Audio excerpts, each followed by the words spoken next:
না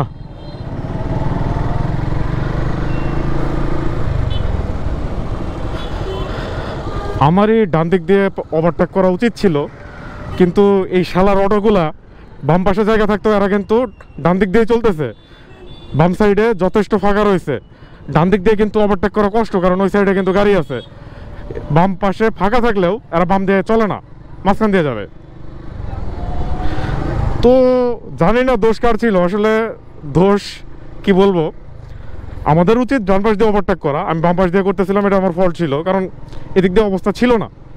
আর সেও ছিল ব্লাইন্ড স্পটে, আমিও ছিলাম তার জন্য ব্লাইন্ড স্পটে, তো তাকেও পুরোপুরি দোষ দেওয়া ঠিক হবে না। যাই হোক রাস্তায় চলতে গেলে সব হয়, আসলে কি বলবো, সব দোষ বাইকারদের।